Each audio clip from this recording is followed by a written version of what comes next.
Que el Señor les bendiga, mis amados hermanos. Una vez más nos encontramos en este espacio de estudio bíblico online. Hemos estado tratando los últimos 2 viernes acerca del tema de la idolatría y decidí nombrar este estudio Las caras de la idolatría porque explicaba en un principio que hay ciertos elementos que nosotros podemos considerar inofensivos, pero que podrían llegar a ser un ídolo para nosotros.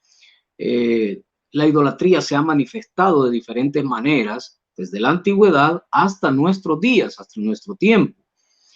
Así fue también en el tiempo de Jesús, así fue también en el tiempo de los apóstoles, pero nosotros entonces debemos conocer el concepto de lo que es idolatría, las formas en que la idolatría se ha manifestado y cómo Dios ha rechazado estas diferentes formas idolátricas. Para comenzar, quiero pedirle que ahí donde está, y agradezco su sintonía, agradezco que se haya conectado, que haya apartado este tiempo para compartirlo con nosotros y por supuesto también que comparta esta transmisión.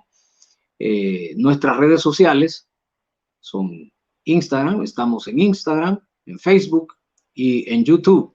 En nuestro canal de YouTube usted puede encontrar las series de esta enseñanza, así como también los otros contenidos que hemos estado dejando a su disposición. Nuestros servicios los días miércoles, jueves y viernes a las 6:30 de la tarde y el día domingo a las 9 de la mañana, como usted puede verlo ahí en pantalla.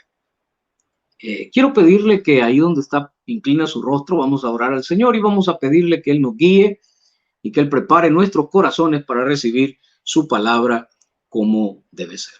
Padre, en el nombre de Cristo Jesús, te damos gracias por este tiempo.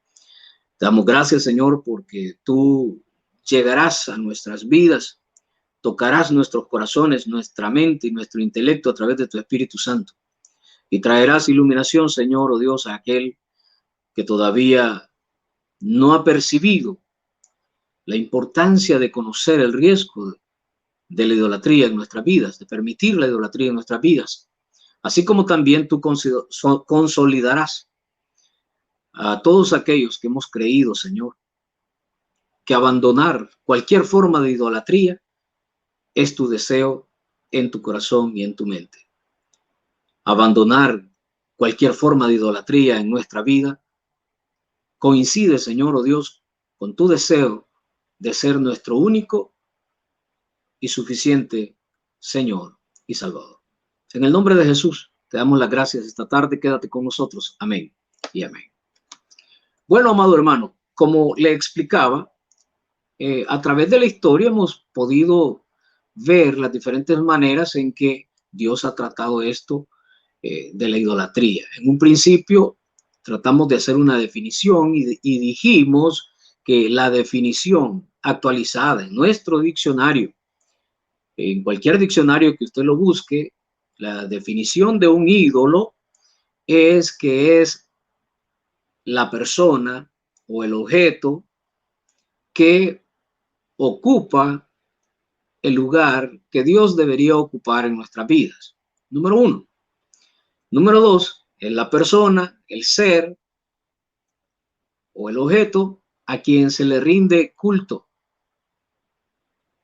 Número tres, es la persona, el ser o el objeto a quien le pedimos en vez de pedirle a Dios, en quien confiamos en vez de confiar en Dios, en quien esperamos nos resuelva nuestros problemas y nuestras dificultades antes de esperar que Dios lo haga. Hay otros tipos y manifestaciones de ídolos, como aquellos que por nuestros sentimientos son puestos antes que Dios. En innumerables ocasiones, la Biblia menciona en el Antiguo Testamento que el pueblo de Israel volvió su corazón, en su corazón le dio la espalda a Dios y se volvió a los ídolos, a los dioses de las otras naciones. Debemos comprender entonces esto que la Biblia menciona acerca de Israel. Y es el hecho de que Israel no era una nación idólatra cuando se refería al culto a la adoración y la alabanza que se daba a Yahweh.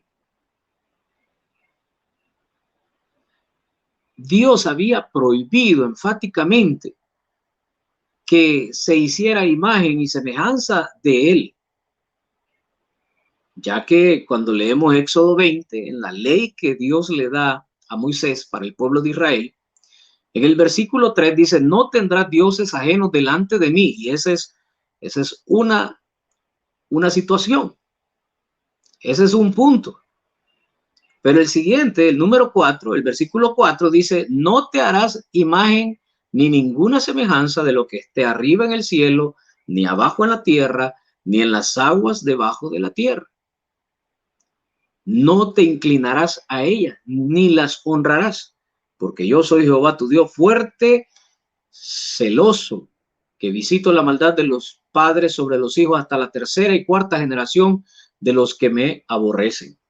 Y hago misericordia a millares, a los que aman y guardan mis mandamientos.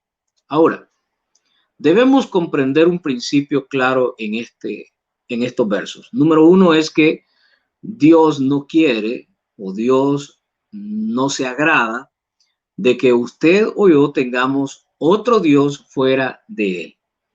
Entonces por ahí pueden aparecer las figuras de dioses de otras naciones, de otras culturas, de otras religiones, ya contextualizando a nuestra época, a nuestra era, lo que esto puede representar. Tomamos en cuenta también que en el Antiguo Testamento nosotros encontramos las raíces de lo que más adelante en el Nuevo Testamento y en la actualidad debe ser el cristianismo o nuestra fe en Dios. En el Antiguo Testamento vemos tipos y sombras, vemos representaciones explícitas de lo que vendría a ser o a cumplirse en el Nuevo Testamento y hasta el día de hoy. Por lo tanto, esta ley que Dios le dio a Moisés en el Antiguo Testamento es una ley que Jesucristo la cumplió y que nosotros la observamos para poder sustentar nuestra fe. Una fe basada, una fe que está sostenida en la gracia y la misericordia de nuestro Señor, ya no en nuestras acciones, ya no en el cumplimiento de esta ley escrita por Dios o dada por Dios al pueblo de Israel para ser salvos, sino que porque somos salvos nosotros respetamos también lo que esta ley dice. Por ejemplo, todo buen cristiano sabe que es pecado matar. Entonces no matarás. Aplica esa ley también para nosotros. No como una ley para ser salvos, sino una ley porque somos salvos. Un mandamiento porque somos salvos. No codiciarás los bienes de tu prójimo. ¿Hacemos eso en la actualidad los cristianos? Sí. No codiciamos los bienes, ni la mujer, ni el carro, ni las propiedades de mi prójimo, porque eso es pecado delante de Dios. Ya no es una ley que pesa sobre nosotros y que seremos castigados por ella, pero nosotros guardamos esa conducta porque esto es agradable delante de Dios. No levantarás falso testimonio. Ya nosotros no mentimos, dejamos de mentir, procuramos no mentir, procuramos amarnos los unos a los otros. El mandamiento de Jesús ahora es más grande que lo que la ley pedía. La ley decía no hables mal de tu prójimo. Jesús dice ama a tu prójimo como a ti mismo. Nos lleva al amor. La Biblia dice no, o la ley dice no codiciarás la mujer de tu prójimo. Jesús dice cualquiera que vea a una mujer y la desea en su corazón ya pecó con ella, pecó contra Dios, ya adulteró.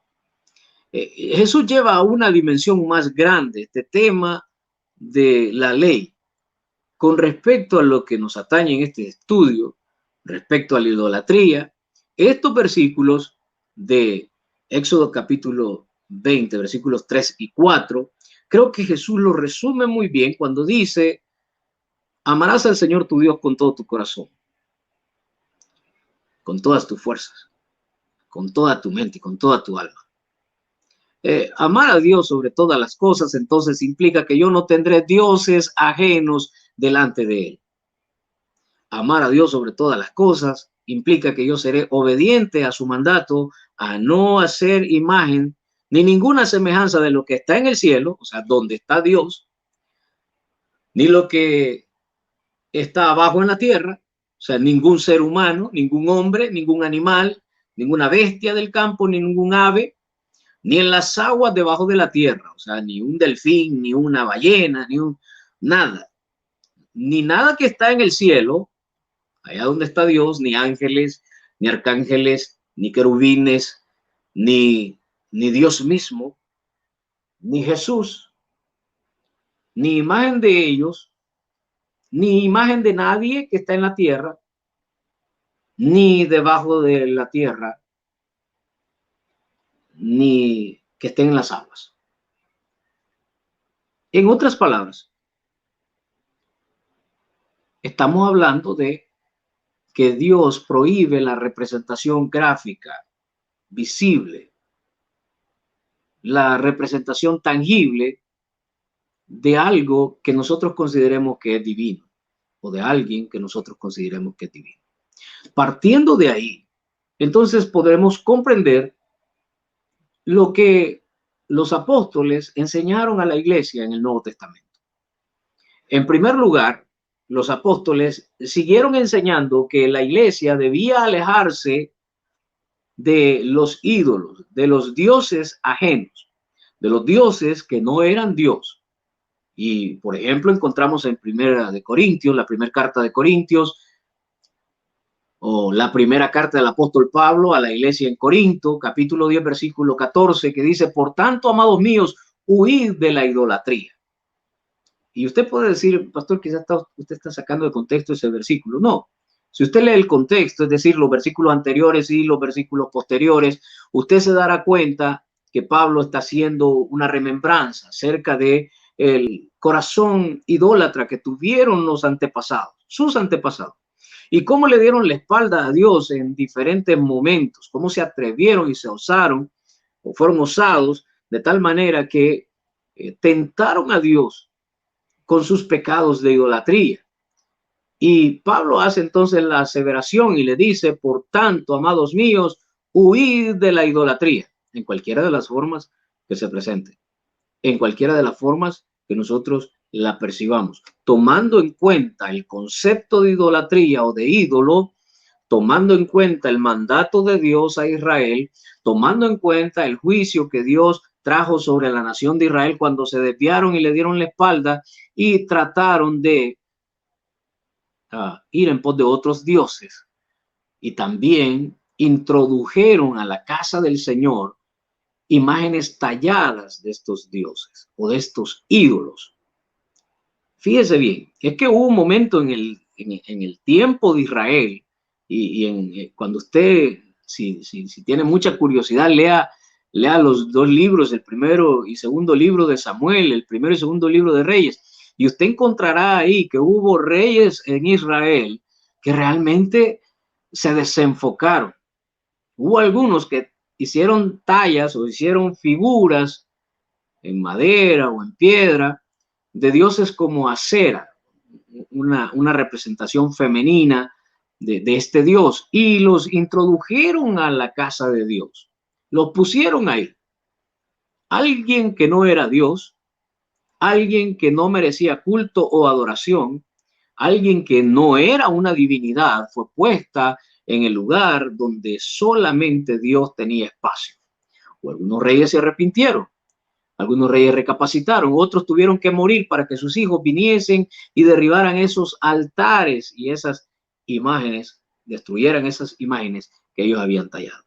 Hoy en día, en la actualidad, quizás podemos ver algunas iglesias adornadas con algunas imágenes y representaciones gráficas de algunos santos, de algunos hombres de Dios, hombres que si estuvieran vivos quizás dijeran, quiten eso de ahí. Usted dirá, bueno, pastor, ya sé por dónde va el asunto, y ya sé a qué iglesia se refiere, y ya sé a qué religión se refiere.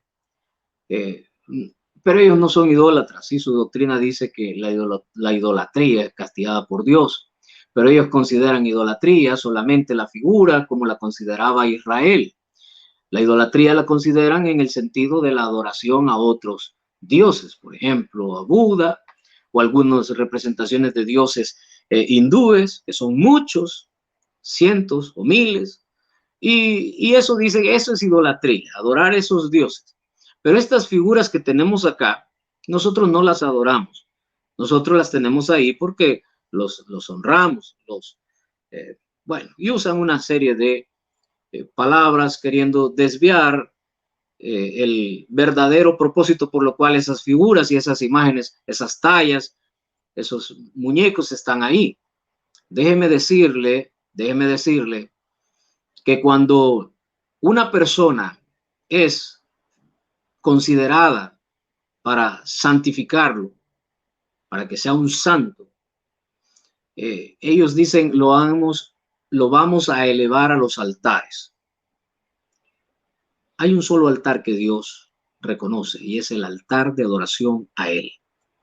Si usted levanta otro altar y pone en ese altar a una persona, a un objeto o a un animal para rendirle veneración, adoración o inclinarse delante de él, usted ya está pecando de idólatra.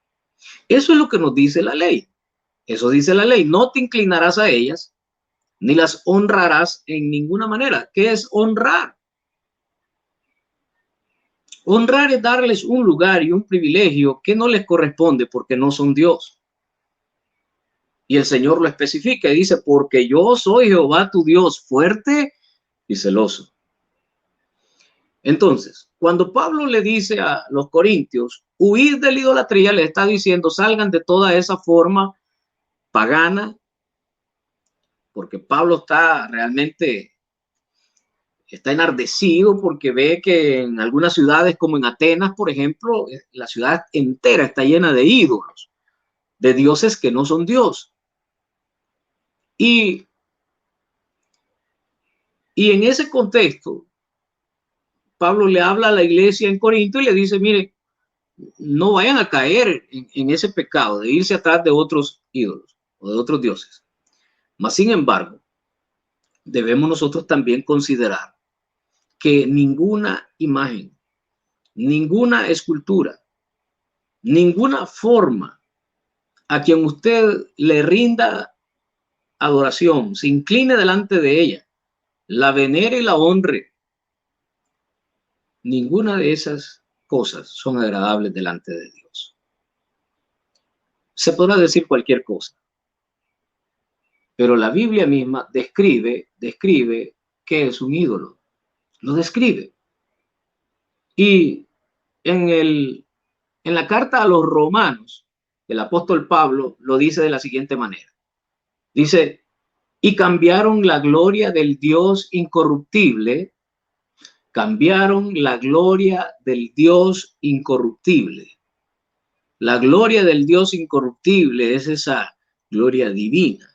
Dios es espíritu. A Dios no lo podemos ver. Pero como la gente siempre tiene la necesidad de creer en algo que pueda ver, cambiaron la gloria del Dios incorruptible en semejanza de imagen de hombre corruptible. En semejanza de imagen de hombre corruptible.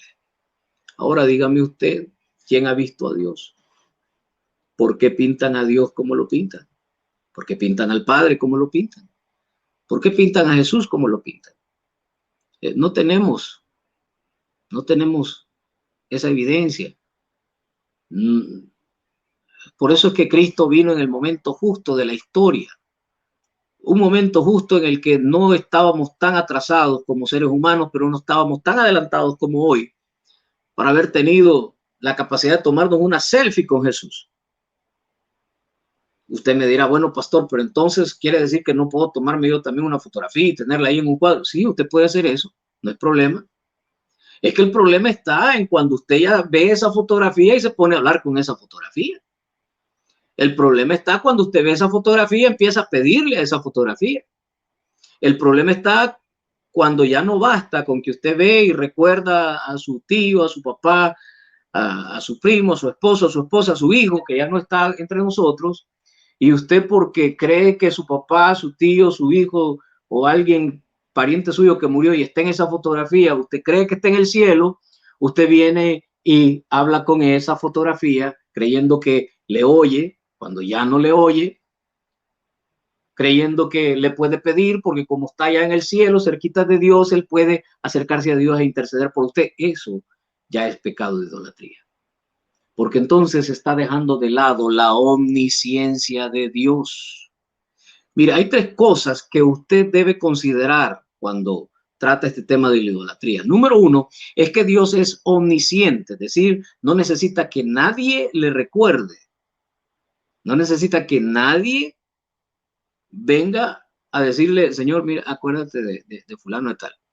Nuestro único intercesor es Jesucristo, pero Él es Dios, Él es omnisciente, Él lo sabe.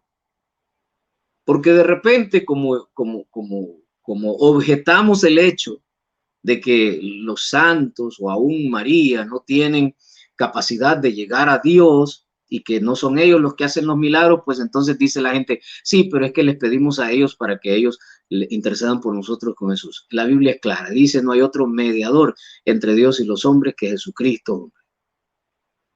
Cuando nosotros reconocemos que hablar con alguien que ya no está entre nosotros es pecado incluso de espiritismo, nosotros debemos reconocer en qué lío nos metemos.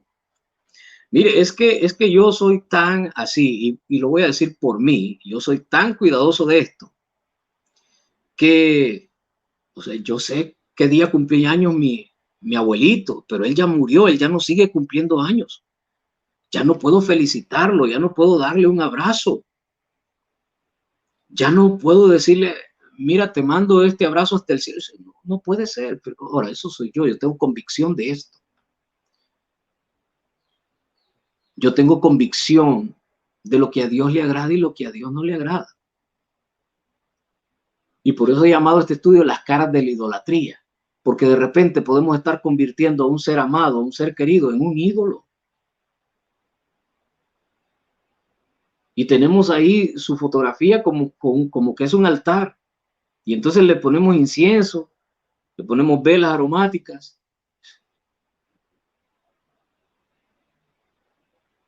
Hablamos, tocamos la foto con la nostalgia de que vamos a sentir algo. Discúlpeme, si usted ha estado haciendo eso, pídale perdón a Dios. La omnisciencia de Dios permite que Dios sepa y conozca todo lo que a nosotros nos pasa. Que usted puede llegar delante de Él con su queja, con su aflicción, con su dolor, y creer que Dios es capaz de entenderlo. Número dos, la omnipresencia de Dios. Dios no necesita mensajeros porque Él está en todo lugar. ¿Sabe quién se mueve así? Es Satanás. Satanás no es omnipresente, entonces él necesita de sus mensajeros para ir aquí, ir allá, al otro lado, y luego le llevan a él el comunicado y todo, y todas esas cosas, porque él no es omnipresente, pero Dios es omnipresente. Entonces él no necesita otros mensajeros. Usted, donde quiera que usted esté, usted puede alzar su oración a Dios y él escuchará. Y número tres, la omnipotencia de Dios. Él es todopoderoso. Él no necesita que alguien más le ayude. Él no está tan ocupado como para no ocuparse de sus cosas. Jesucristo basta. Jesucristo es Dios. Cuando usted clama al Señor, cuando usted ora al Señor, usted entiende entonces y cree entonces que Dios es capaz de hacer las cosas. Cuando aquellos hombres, cuando Jesús estuvo en el mundo, hombres y mujeres se acercaron a Él para que los sanase. Ahora Jesús mismo estableció un principio de adoración al Padre. Estableció un principio que preservara esa esencia de no idolatría. Jesús pudo haber dicho, ahora ustedes pueden venir a mí y aun cuando yo me vaya, ustedes pueden hacer una imagen mía y clamarle a esa imagen y yo les voy a contestar. Pero Jesús no hizo eso. Jesús, cuando les enseñó a orar a sus discípulos, les dijo: ustedes orarán así: Padre nuestro que estás en los cielos. Luego, cuando vemos el Evangelio según San Juan capítulo 15, dice que podemos pedirle al Señor, si permanecemos en Él y su palabra en nosotros, si ya que Él nos escogió para que lleváramos fruto y nuestro fruto permanece, entonces podemos pedirle al Padre cualquier cosa en su nombre y Él nos lo dará. Al final, ni Él mismo quiso asumir la responsabilidad de sobrepasar la autoridad del Padre.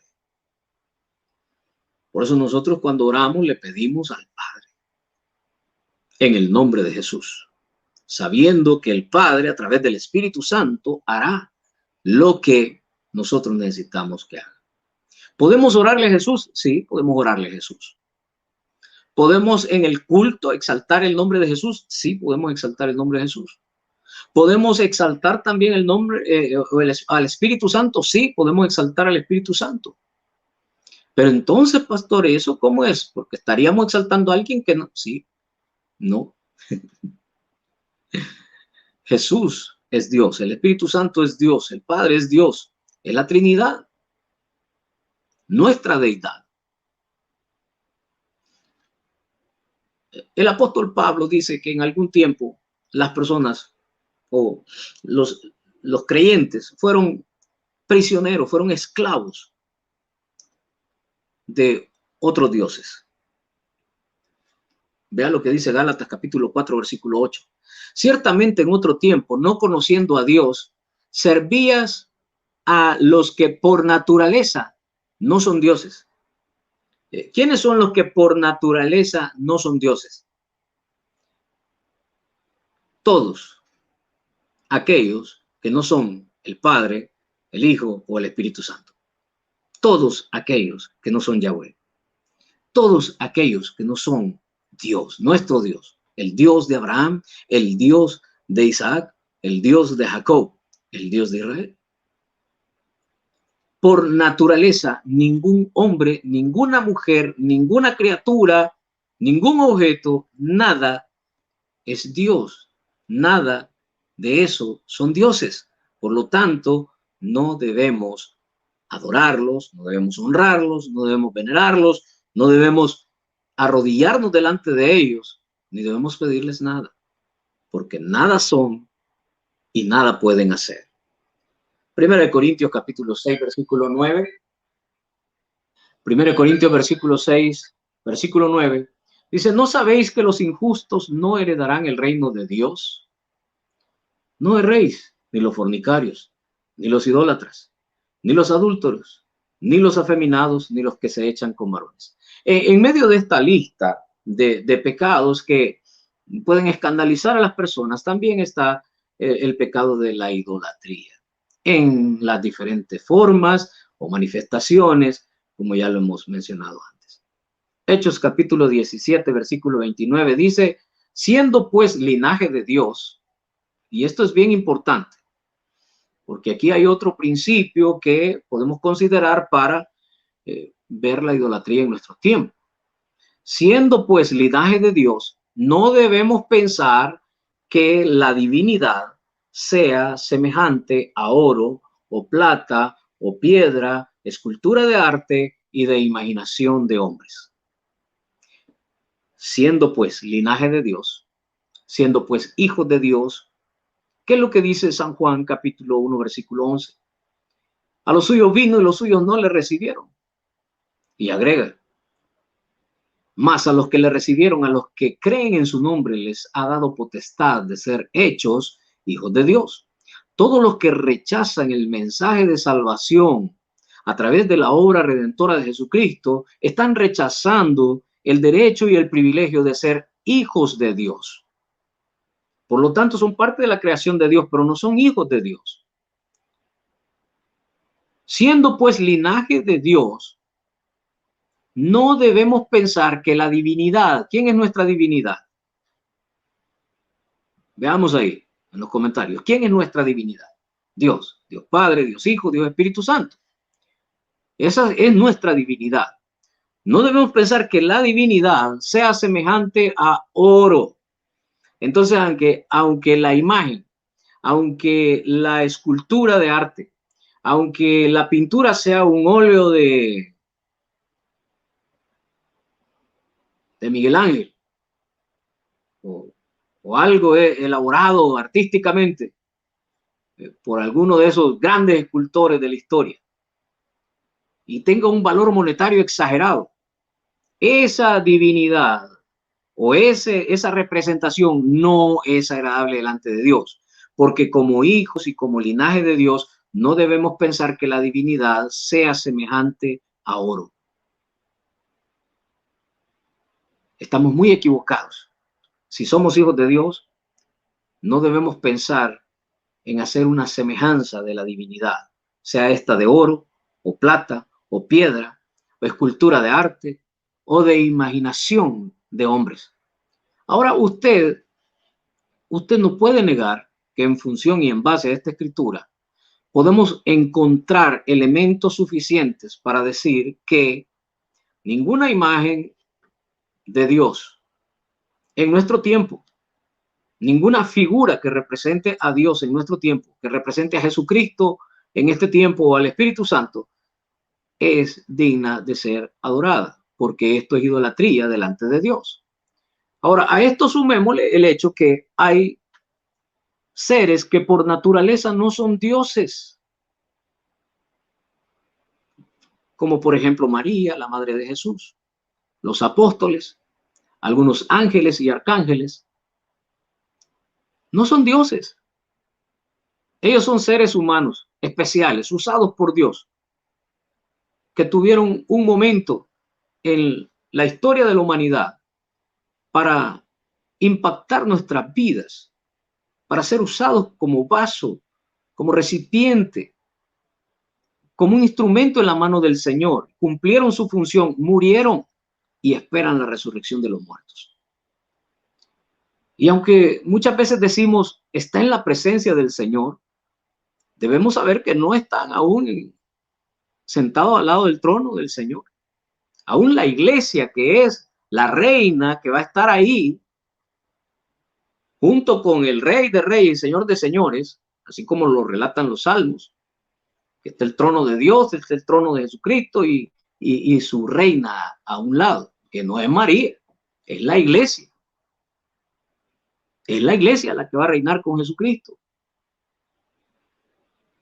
En esa iglesia está incluida María, están incluidos los apóstoles, están incluidos todos los mártires de la primera iglesia, están incluidos todos aquellos que han sido lavados con la sangre preciosa de Jesucristo a través de la historia, la iglesia de Jesucristo.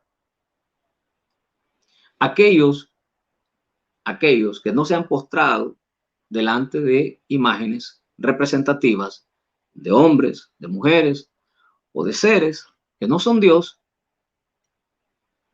porque por naturaleza no son Dios, pero que han sido puestos en altares para que la gente de manera práctica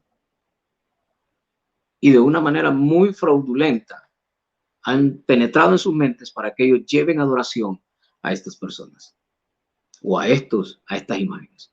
Eso es pecado delante del Señor. Por eso es que yo siempre he pensado, hay una gran responsabilidad en esta iglesia, la Iglesia Católica Apostólica Romana. Hay una gran responsabilidad de ellos con relación a la gente que pastorea. En la humanidad, en el mundo, cuando se habla de los cristianos, se incluye a los católicos, a todos los, como nos llaman, protestantes, en sus diferentes denominaciones. Aún incluyen ahí algunas sectas religiosas porque dicen que creen en Cristo y entonces ahí nos meten a todos en el mismo huacal, como decimos nosotros, ¿verdad? Pero aunque creen en Cristo, han permitido que esta doctrina, como la llama también el apóstol Pablo en alguna oportunidad, doctrina de demonio, se infiltra en la iglesia. Y la incapacidad de poder delatar esto delante de su gente y decirles, no, eso no es así, están equivocados, han permitido que estas tradiciones y esta cultura se incluya como aceptable dentro de la iglesia. Si alguno de los que ven este video, o si alguno de mis amigos en Facebook es partícipe de esta religión, o es creyente de esta religión, o peor aún, si es sacerdote, si es cura, si es obispo, o el mismo papa, ustedes necesitan arrepentirse de estas acciones. Hay personas que son católicos y que pareciera que son cristianos evangélicos. Y a veces hasta mejor que un cristiano evangélico. Pero cuando van al altar de María para pedirle, cuando van al altar de San Pablo, San Pedro, bueno, el de aquí de El Salvador, ¿verdad? Romero. Cuando van al altar a pedirle un milagro, en ese momento están violentando todas las escrituras.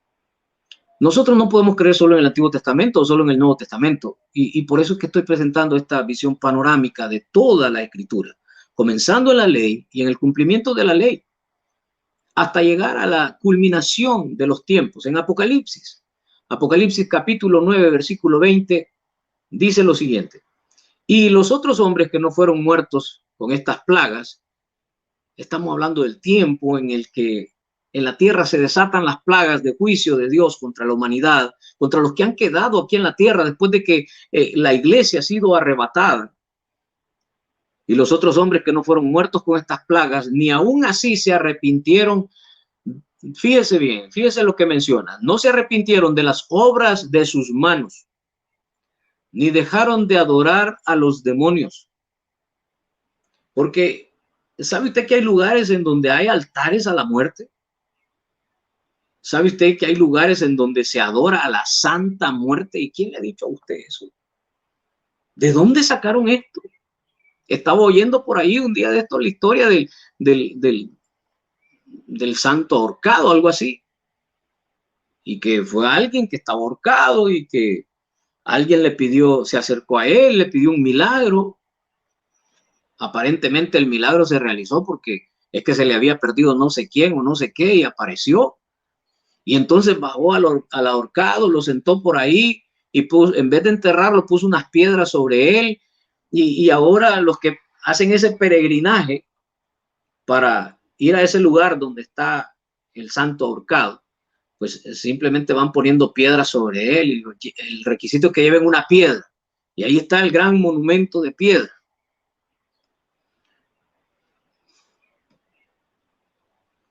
Yo creo que hay que ser sensatos en esto, hay que ir a las escrituras, hay que preguntarnos, pero la devoción de las personas puede ser tan ciega, puede ser tan absurda en algún momento, que puede llegar a creer lo que alguien le inyecta en la mente. Como líderes religiosos, católicos, evangélicos o protestantes, como les llaman, deberíamos de velar porque la palabra de Dios sea efecto y sea efectiva en la vida de cada uno de nosotros y no permitir que estas cosas que Satanás utilizará, porque en primer lugar, alguien que se quita la vida, un ahorcado, alguien que se quitó la vida, a menos que lo haya ahorcado otro, ¿verdad? Pero si él se quitó la vida, este va para el infierno, no va para el cielo, porque se quitó su vida, su propia vida. Y el Señor dijo, no matarás. Los homicidas entonces no entrarán al reino de los cielos, mucho menos los suicidas. ¿Qué lugar de arrepentimiento le quedó a este? Ninguno. Y usted dirá, pastor, muy duro con eso que usted está diciendo. Sí, lo mismo le dijeron los discípulos a Jesús. Señor, dura es tu palabra. ¿Quién la podrá seguir? Y el Señor les dijo, si quieren, váyanse con ellos. Y el Espíritu Santo le reveló a aquellos hombres en ese momento. Y Pedro dijo, Señor, ¿a quién iremos si solo tú tienes palabras de vida eterna? Por muy dura que sea la palabra, por mucho que nos confronte en nuestra debilidad, en nuestro pecado, nosotros debemos aceptar esa palabra y debemos rendirnos a ella. Ahora, este no es un mensaje de condenación, este es un mensaje de alerta. Este es un mensaje para ponerte alerta. Este es un mensaje para decirte que si tú estás viendo esta transmisión, tú estás a tiempo de salir de ese medio de idolatría. Si tú te has ido detrás de otros dioses, si tú te has ido detrás de Buda, detrás de los dioses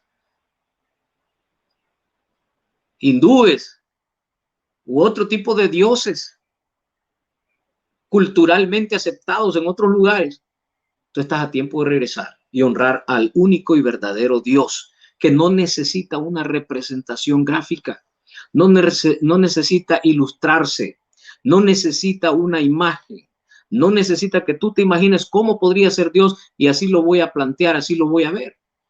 Él no necesita eso porque Él es Dios sobre todas las cosas.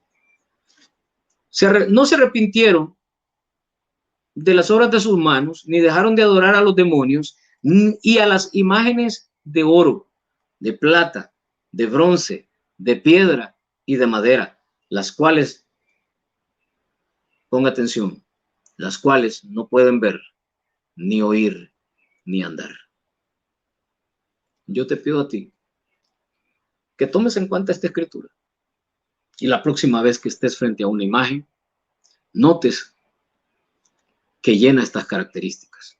No puede ver, no puede oír, no puede andar, es más, no pueden hablar. Las tienen que cargar y las tienen que llevar de un lugar a otro. La gente sale detrás de una imagen o alrededor de una imagen y caminan en procesión. ¿No es acaso eso honrarlas?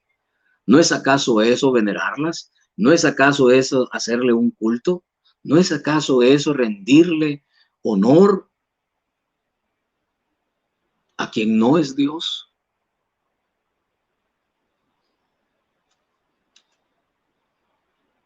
En el Nuevo Testamento, la idolatría se llevó un poquito más allá, como les decía. Y por eso es que como cristianos, porque usted me va a decir, el pastor ahora se puso a hablar de los católicos. Y no, mi intención no es criticar, mi intención es hablar las cosas como son y decirlas como son para que despertemos y podamos salir de en medio de la idolatría en sus diferentes caras. Porque ahora voy con usted, hermano, cristiano, evangélico. Es más, usted, que quizás es parte de mi congregación o de la congregación que el Señor me ha permitido pastorear. En el Nuevo Testamento, el Señor Jesús y los apóstoles llevaron la idolatría a un nivel más amplio y más grande. Fíjense lo que dice Colosenses capítulo 3, versículo 5. El apóstol Pablo escribe a la iglesia en Colosas y les dice, por tanto, mortificad vuestros miembros terrenales. Fornicación, impureza, pasiones, malos deseos y la codicia, que es idolatría. En otras palabras, nuestros deseos, nuestros malos deseos, la codicia, las pasiones desordenadas. Cuando somos cautivos de nuestras propias pasiones, terminamos pecando. Recuerda lo que dije en el primer capítulo, el primer estudio acerca de las caras de la idolatría. Todo aquello que nos lleva a cometer pecado está dominado por un ídolo. Por eso es que el primer mandamiento del Señor es: no tendrás dioses ajenos delante de mí. Y el segundo dice: no te harás imagen ni semejanza de lo que está arriba en el cielo, abajo en la tierra y en las aguas debajo de la tierra. Es importante que el primer mandamiento es no tener otros dioses, porque nosotros podemos caer presos y cautivos, esclavos de nuestros propios deseos, de nuestras propias emociones, de nuestros propios sentimientos y convertir eso en nuestro Dios. Eso se vuelve mi ídolo entonces. Cuando a causa de mis pasiones desordenadas Yo busco a una persona o a otra persona que no es mi esposa, ese se convirtió en mi ídolo. Esa mujer, amado hermano, te va a hacer gastar lo que tú no gastas en tu familia. Esa mujer te va a hacer ir a lugares que tú no has ido con tu familia. Esa mujer te va a sacar de la iglesia, te va a sacar del servicio al Señor. Esa mujer te va a llevar a la perdición. Te va a hacer cosas, va a provocar en ti hacer cosas que tú en tu sano juicio, libre de pecado, no lo harías. Pero después de eso ya no tendrás temor de ofender a Dios en ninguna de las formas, porque ya caíste preso de ese ídolo, de esa forma de pecado.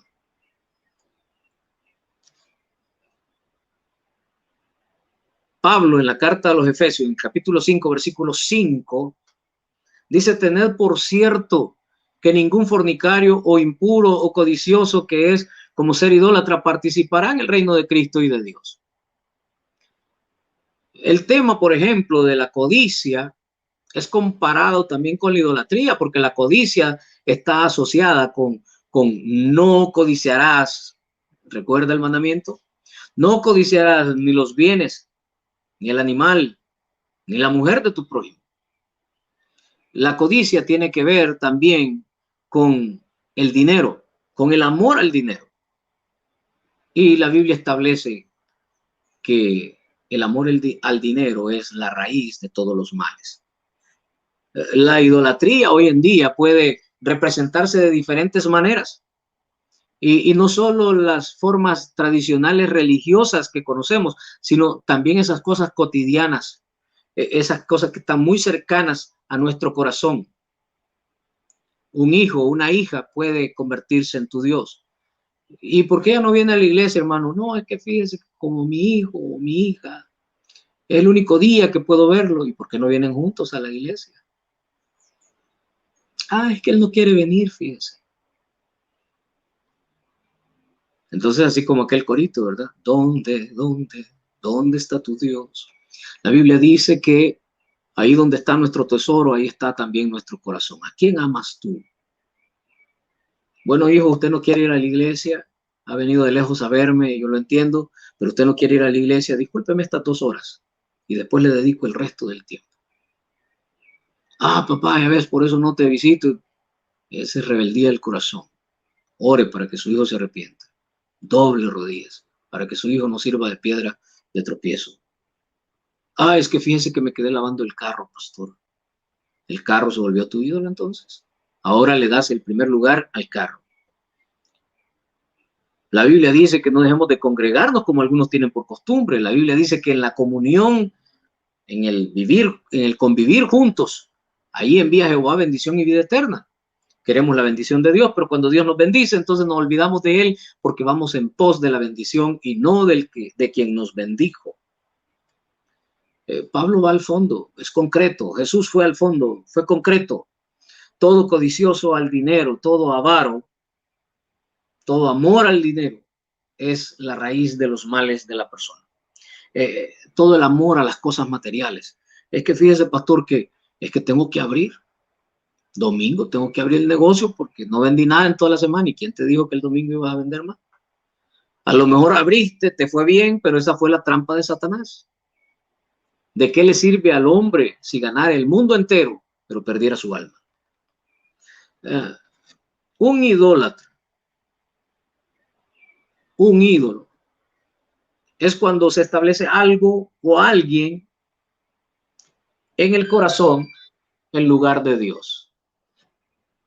Entonces, si usted ha puesto a alguien, si usted está adorando a alguien, es que ese hermano lo adoro yo porque viera cómo es, pastor. No lo adore, ámelo. A eso nos llamó el Señor, a amarnos los unos a los otros.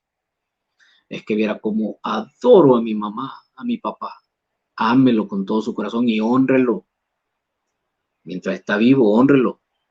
Y cuando fallezca su papá o su mamá, honre su memoria siguiendo los pasos de él. Honrando a Dios, si le enseñó a honrar a Dios. Si su papá o su mamá no conocieron a Cristo, pues entonces honre a Dios como su Padre espiritual. Es que mire ese pastor que tenemos, pastor Viera, que hay gente que han perdido casas, han dado sus carros, han entregado su fortuna, su dinero, porque se han dejado ilusionar, se han dejado destellar por un hombre que les prometió que Dios les multiplicaría al 100 por 1 lo que dieran. Eso también es idolatría. Es que no puedo ayudar a mi papá, a mi mamá, porque tengo que llevarlo a la iglesia. Tampoco es así, mi hermano. Ay, qué bonita esa cruz que tienen ahí en la iglesia, pastor. No la vayan a quitar nunca, oye. Eso es idolatría también. Qué bonito ese púlpito, pastor. No lo vayan a quitar nunca, oye. Eso es idolatría. Porque estás viendo el símbolo, estás viendo la imagen como si fuera Dios, y eso no es Dios. Así que, mis estimados hermanos, no ponga ni su carro, ni su trabajo, ni su dinero, ni a su hijo, ni a su esposo, ni a su esposa, ni a su pastor antes que a Dios. Respételos. Hónrelos conforme a la honra que la Biblia pide para ellos. Pero usted no tendrá dioses ajenos delante del Señor. En el Nuevo Testamento, por ejemplo, no se habla específicamente de atacar o que Jesús haya hablado de los ídolos de oro, plata o madera, a excepción de los versos que ya leímos. Pero sí, entonces Jesús habla y los apóstoles hablan acerca de los ídolos modernos, esos que nosotros ponemos en lugar de Dios. Y por eso es que es importante tomar todo el contexto bíblico para poder comprender qué es lo que hoy puede convertirse en mi ídolo.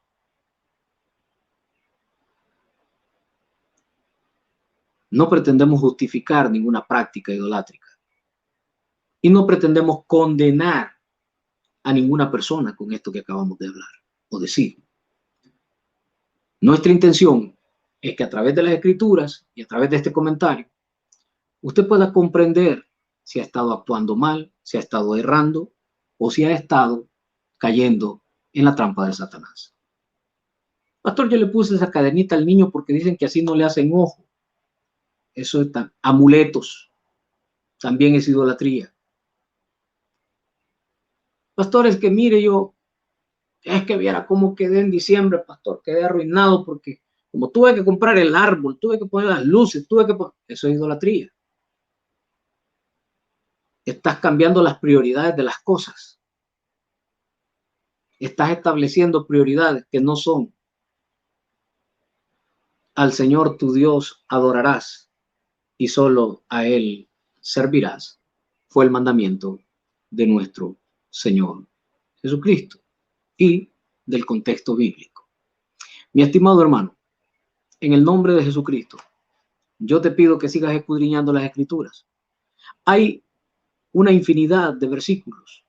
Al menos nosotros hemos tocado como 41 versículos en este estudio acerca de lo que hablan acerca de la idolatría y de sus diferentes manifestaciones. Pero no se engañe, no se engañe. La idolatría no solo está presente en los altares de algunas religiones. La idolatría puede estar cerca de su corazón cuando usted actúa con avaricia, cuando usted actúa de manera codiciosa, cuando usted es lascivioso, cuando a usted no le importa pasar encima de quién con tal de complacerse a usted mismo. También existe la egolatría, que es ponerse a uno mismo antes que todas las cosas, porque llega a amarse a uno mismo más que a Dios. Que el Señor le bendiga, mi estimado hermano. Que la paz de nuestro Señor Jesucristo sea con cada uno de ustedes y que el Espíritu Santo siga obrando en nuestras vidas y siga ministrando nuestro corazón, nuestra mente, a fin de traer iluminación en este tema. Recuerde, el Señor nos ama y está ahí con los brazos abiertos para recibirnos arrepentidos, porque un corazón contrito y humillado, Dios no desechará. Que el Señor le bendiga y que el Señor le guarde será hasta la próxima que nos encontremos en este lugar.